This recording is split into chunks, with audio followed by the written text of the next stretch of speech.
Welcome. Baruch atah Adonai Eloheinu melech haolam asher kitshanu b'mitzvotav v'tzivanu la'asok b'divrei Torah.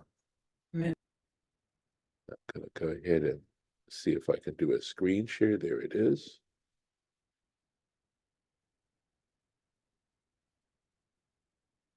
And here we are, starting chapter 4 of the book of Exodus.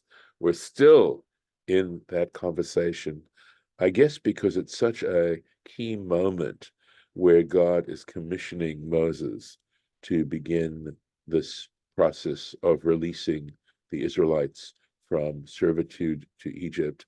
And because it's such an important beginning in terms of the promises that God had made in Genesis to the patriarchs, and that this is where these promises are actually getting fulfilled. So, in a sense, it's a whole new beginning. And it certainly is the beginning of the Jewish people as a people and not simply as a family. So it could be that's why there's so much, detail given regarding this. So, chapter 4. Vaya'an Moshe. So Moses responded, he answered, Vayomer, and said, Vehein lo ya'aminu. He says, but in truth, okay, I think that's what it is, although there is, well, here he goes. The Aramaic seems to support that. Vaha, which would be indeed, right? Lo ya'aminu. They're not going to believe Li. They're not going to believe me. V'lo yishma'u b'koli, and they're not going to hearken to my voice. They're not going to listen to me. They're not going to believe me. Ki yomru, because they're going to say, Lo nir'a elecha Hashem. They're going to say, God never appeared to you. And of course, placing that in our own reality, ask yourselves, again, if somebody came like this, would we necessarily believe them? And yet the implication is, yes, we would. Yes, we would. We'll see. So let's see. I think there's no Rashi on this. So we're going to move straight on to the next verse. Let's just double check. There it is. Okay. Yep. Vayomer elav Hashem. So God said to him, Mazeh beyadecha. And ma is actually mazeh. Looks as if it's read as two words, but in the Torah it appears as one word, and it means, what is this in your hands? Vayomer mateh. And Moses says, it's a rod. It's a rod.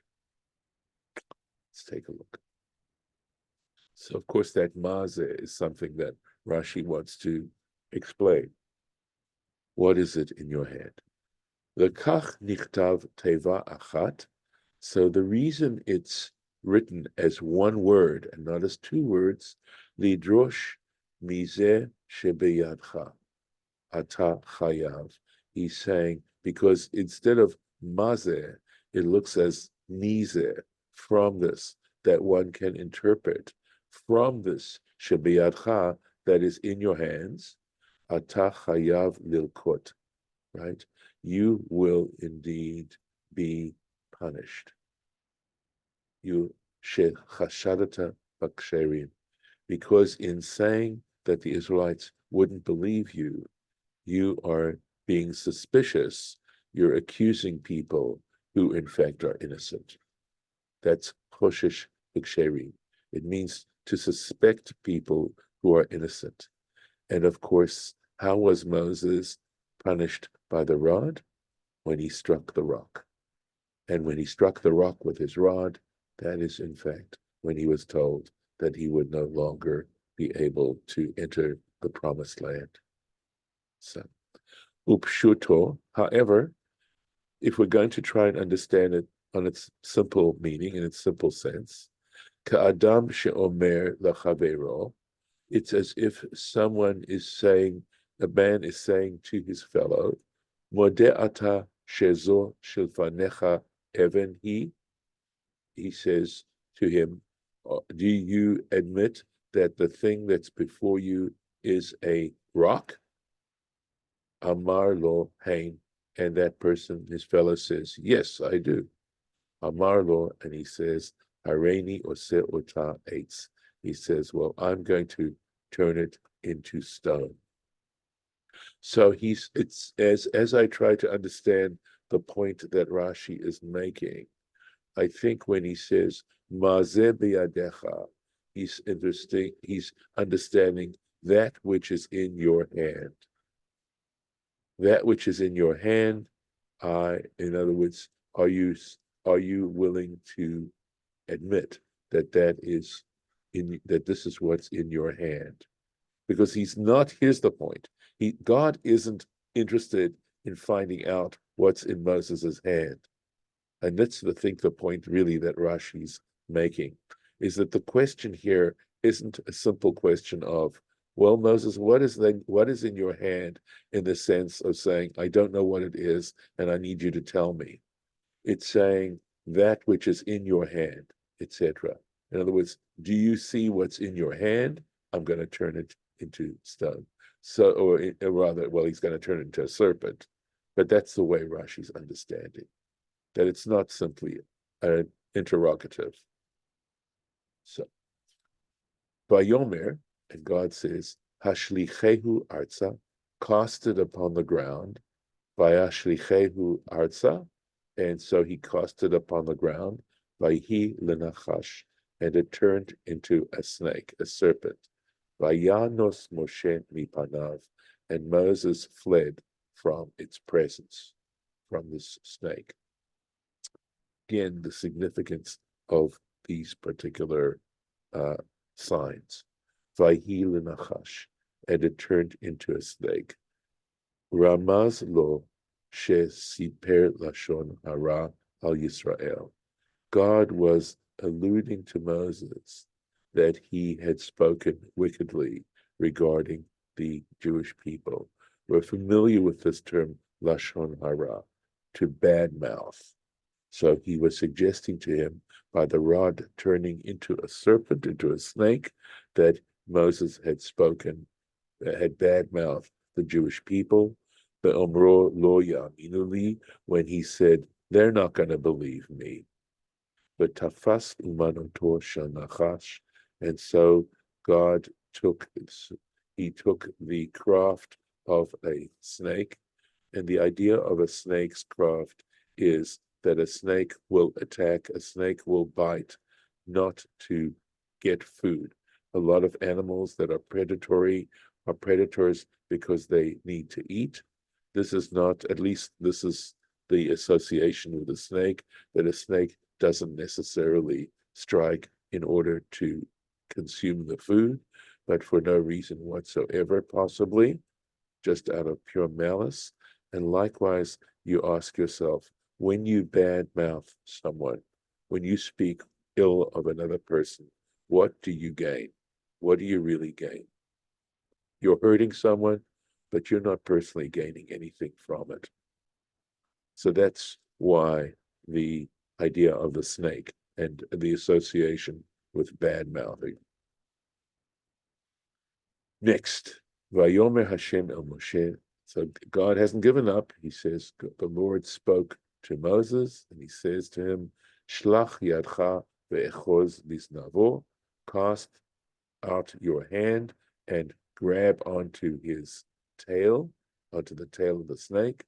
Vayishlach yado, and so Moses cast his hand, vayachazek bo, and he held on to the snake, the tail, vayhi lamate biachapo, and it became again a rod in his hand.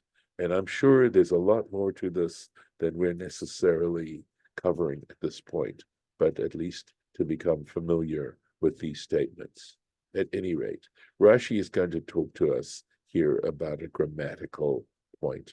So the word chazak has to do with strength, to be strong. And so the issue is that when chazak is used in this particular manner, it means to grasp. He says, lashon achiza. It has the meaning of grasping. Who? V'harbe yesh b'mikra. And he says there are many other examples of this usage of the word lahachzik, to hold on to as meaning to grasp and not having a meaning of strength per se. So he gives an example. Vayachaziku ha'anashim biyado, and the people grasped onto his hand. I believe this is when they brought Lot back into the house. The angels, when they were in Sodom.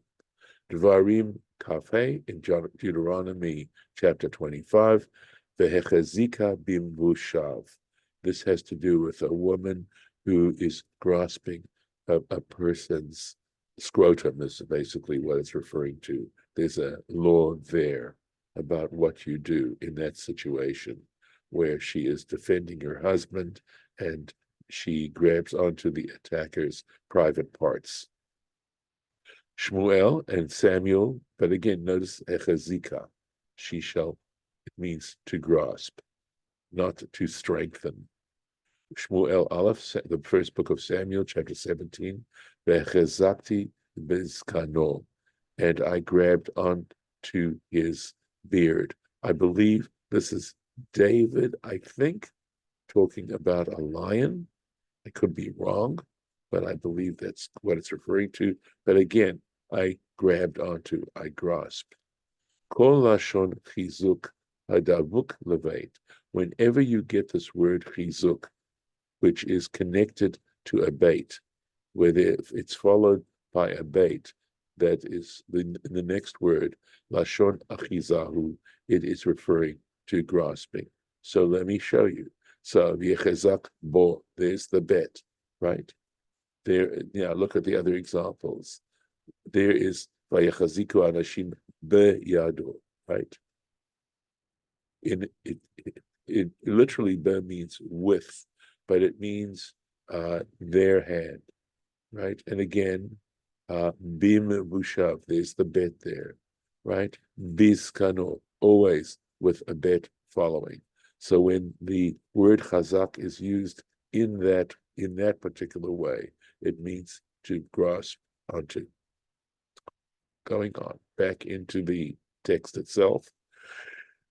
Excuse me. Here we go.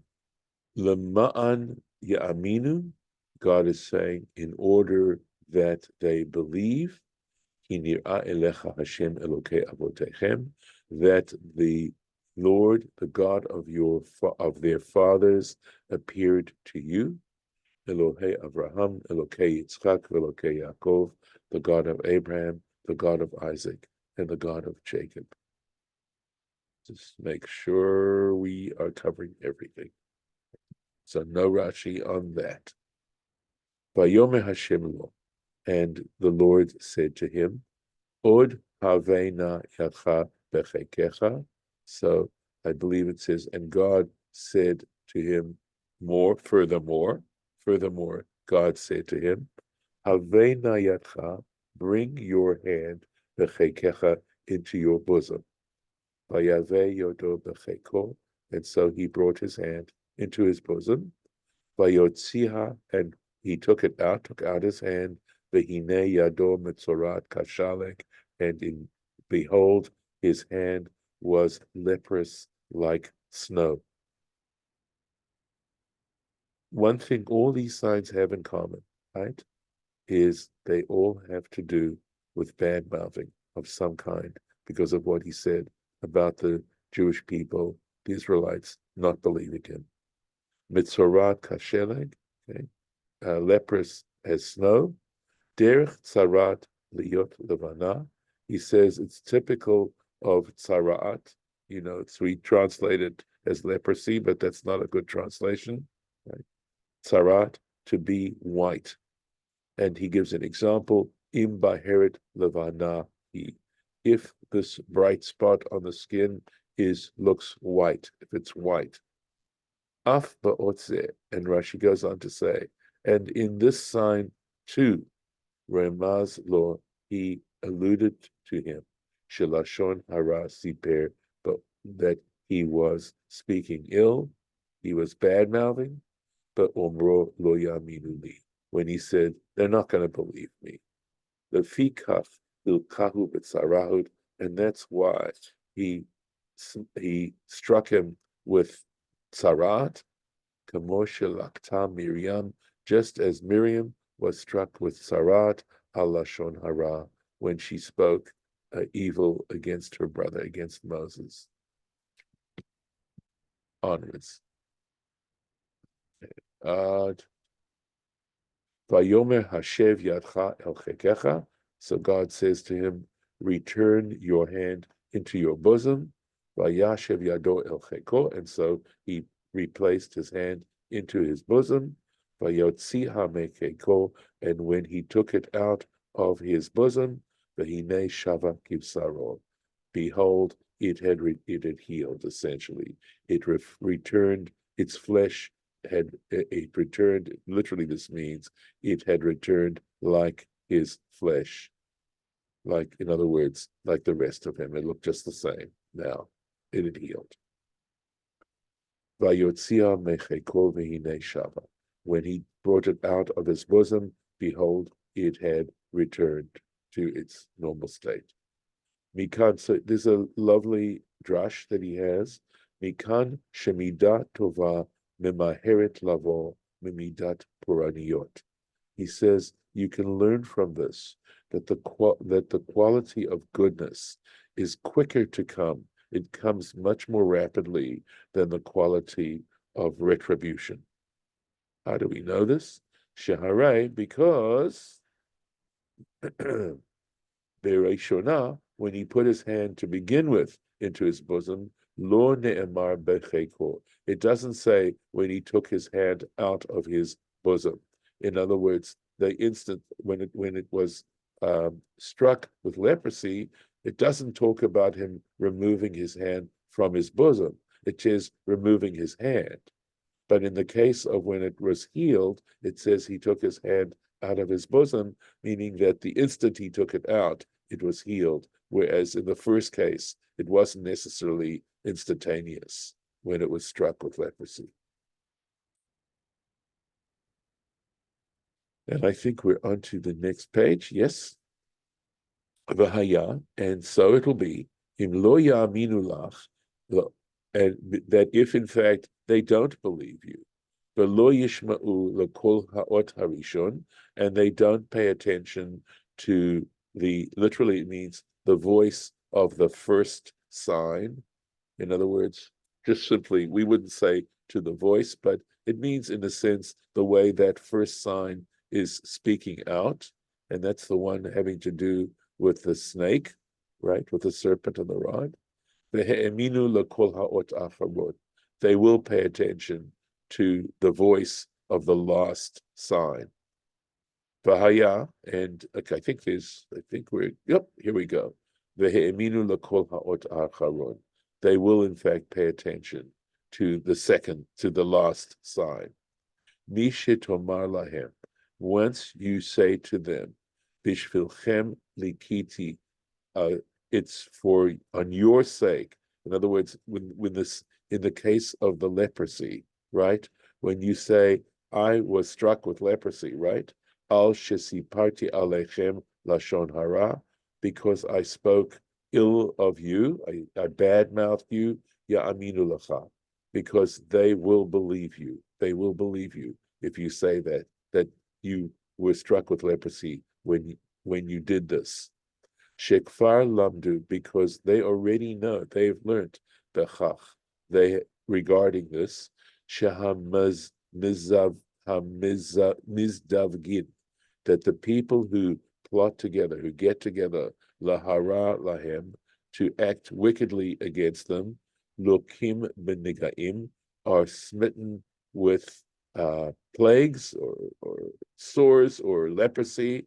A leprosy is called a nega, kagon paro, and the example are back in Genesis. Pharaoh, remember when he took Sarah into his household for Avimelech, and likewise Avimelech later on when he also did this, Bishvil Sarah, on account of Sarah. When they did this regarding Sarah, these two people, they were struck with leprosy. And so it wasn't that they were bad-mouthing per se, it's just that they were acting in an evil way regarding Israelites, in this particular case, against Sarah. So they knew that leprosy was a punishment for acting in some kind of wicked way against the Israelites. V'haya, and it'll be, im lo ya'aminu gam lishnei ha'otot ha'ele, that even if they don't believe in these two particular signs, v'lo yishma'un lekolecha, and they don't pay attention to you, they don't listen to your voice, v'lakachta mimei hayaor, you should take from the waters of the Nile, v'shafachta hayabasha, and pour it out onto the dry land. V'hayu hamayim asher tikach min hayaor, and the water which you take from the Nile, v'hayu ledam bayabasha, they will become blood on the dry land. Let's take a look here. So again, Moses is saying they're not going to believe you. God is saying, yep, ultimately they will. They will. So you should take the water from the Nile, and Ramaz Lahem. So he now was alluding to them, Shebemaka Rishona Nifra Me'elohutam, that in the first plague, which was in fact the river Nile turning into blood, later on, right? Nifra, God would extract retribution, me'elahutam, from their gods. Piresh, and how do we understand this? Keshehakadosh Baruch Hu nifra min ha'umot, when God extracts retribution from the nations, nifra me'elahutam chila, he extracts retribution from what they worship, from their gods to begin with. Shayu ovdim lanilus, because in fact they would worship the Nile. Ha-mechaye otam, because they believed the Nile sustained them, which of course it did. It's just that it itself was not a god. It wasn't to be worshipped. After all, God is the one who forms nature, etc. Vehafcham ladam, and those waters of the Nile, he turned them into blood. And that's, of course, a reference to an early manuscript of Rashi. V'hayu hamayim v'gomer, and the waters will be, etc. V'hayu shtei pa'amim. So we notice that the word v'hayu, they will turn, they will be, happens twice in the sentence. Here's the first time, and here's the second time, right? They will be, they will be. Ni'eh be'enai. So Rashi is here saying, it appears to me. Here he's giving his own opinion. Ilu ne'emar v'hayu hamayim asher tikach min hayaor ladam bayabeshet, okay? That even if it had just said, if the sentence had gone, and the water which you take from the Nile as blood on the dry land, Shomea ani, I would learn from this, I would understand by this, shebeyado hemne pachim ladam, that when the moment he drew them out of the Nile, and they were still in his hands, they had changed into blood. Va'az keshiadu la'aretz, and then as they dropped onto the land, as he dropped them onto the land, yu behaviatam, they would remain the same. They would be blood. He'd take the water from the Nile, the water in his hands would turn into blood, he'd pour it down on the dry land, and they would remain blood as he poured them. Aval achshav, but now, shelamadnu shelo yudam ad sheyu bayabeshet. But now we're being taught that they will not turn into blood until they actually get onto the land itself. In other words, he'll take that water and he'll pour it onto the dry land, and once it reaches the earth, then at that point they will become blood. We'll take one more verse. Okay. Vayomer Moshe el Hashem, and Moses said to God, to the Lord, Be Adonai, indeed my Lord. Lo ish devarim anochi. I am not a man of words. Gam mitmol, not yesterday. Gam mil shilshom, not from 2 days ago. Gam me'az dibercha el avdecha. In fact, from the very moment you spoke to your servant. Ki kavad peh, because I am heavy of mouth, ukvad lashon anochi, and heavy of tongue am I. So we're seeing all these times where Moses is pushing away from having to do what God asked him to do. So let's take a quick look at this. We'll see if we can get through this. Gam mitmol, right? Whether yesterday or the day before, lamadnu. So we learn from this, shekol shiv'a yamim, that it was for 7 days, haya hakadosh baruch hu mefateh et Moshe basneh, that God was for 7 days. The Holy One, blessed be He, was trying to persuade Moses at the bush, leilech b'shlichuto, to go on his mission. Mitmol shilshom. So when he uses the terms from yesterday and the day before, me'az dibercha, and then from, these are all from points, right, in time, from the moment you started to speak, haresh shlosha. So that's 3 days. That's 3 days. Ushlosha gamim, and it's because he uses the term gam, gam, gam. Look at this, right? Gam, gam, gam. Also. So we understand from that. Let me make sure. Sorry, just to find the place. Rivuyim heim. They are to add more. So when you say also, you're adding something. So we've added 3 more. Heim hare shisha. So now we've got 6 days. V'hu haya omed bayom hashvi'i, and at that moment he was standing on the 7th day. Moses was standing on the 7th day. Kishe'amar lo zot od shelo na shlach na beyad tishlach. When he says further to him, to God, send whom you want to send, ad she charabo, until God was angry with him. In other words, he was saying to God, send whoever you want to, just don't send me. So God was angry with him, v'kibel alav, v'kaval alav, and he spoke angrily to him. But kol zeh shelo haya, let me make sure that's, yes. V'chol zeh, and all of this, shelo haya rotzeh litol gedula al Aharon, and the reason, he actually had a positive reason for the fact that he was resisting this so much, and it was that he did not want to take greatness al Haaron over Aaron, his brother, Achiv, his brother, Shaya Gadol Emenu, because he was older than him. Aaron was older than Moses, and Moses did not feel that he wanted to have anything, the greatness thrust on him to humiliate his brother. Venavi Haya, we're saying that Aaron was in fact a prophet.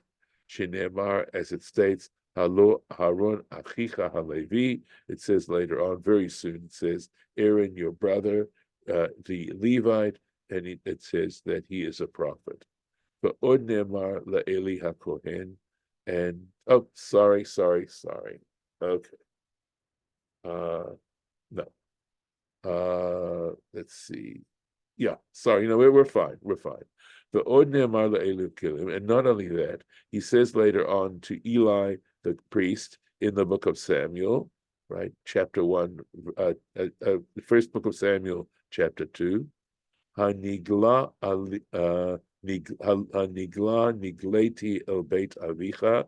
Did I not reveal myself to your father's house, beyotam b'Mitzrayim, when they were in Egypt? Who Aaron?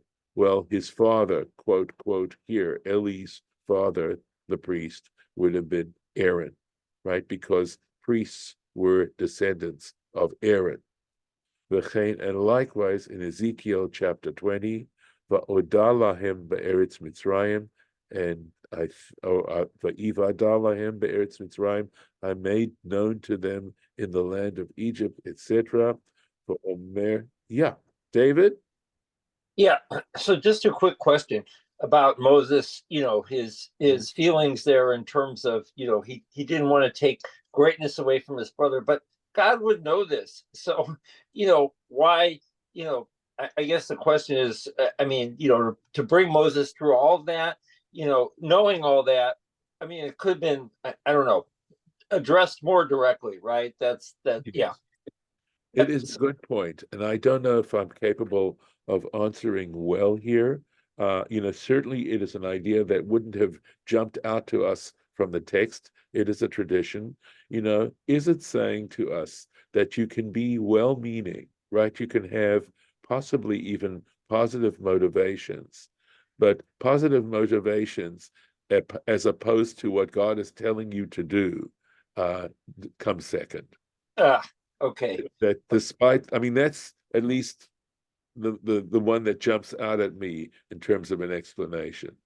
That when God asks you to do something, when you're hearing a divine command, regardless of your excuses, and they may be legitimate, it doesn't work. It doesn't work. So, And that was a lesson that God was teaching Moses, right? Because exactly. instead of saying, "Don't worry, I already know this," Yes. it'll be fine. He Right. wanted to. Okay, God, thank Yeah. you. Okay. So anyway, here in this verse from Ezekiel, right? I made known to them, Ezekiel saying, I made known to them in the land of Egypt, etc. For Omar Alehem, and I said to them, Ish shikutse enav hashlichu. He says, I said to them, every person should remove those things that are detestable in his presence. Hashlichu, get rid of them. Ota nevuah, and that prophecy that God had made, this one that we just read now, the Aharon Ne'emara, in fact, it was said to Aaron, which proves that Aaron was a prophet. And of course, at this point, Moses was not a prophet. Kaved peh. So he says, I am slow of speech, is how that's translated. It means heavy of mouth. Bekvedut, with heaviness, in other words, with difficulty. Ani medaber, I'm able to articulate my words, is what he's saying. I have a hard time speaking. Uvelashon las, and he says, Rashi says that in French, and I didn't look to see what it was in French, how you pronounce this word, but the word stammelend means stammering. So that much I do know, and this is where we're going to leave it for now. And with the sentence here, let me just mark the place, put in a bookmark, and we're right here.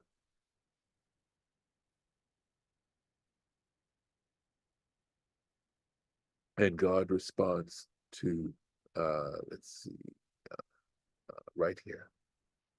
God responds to Moses. And I'm going to stop the share, and we'll stop the recording. And that is it for this particular Parsha this year.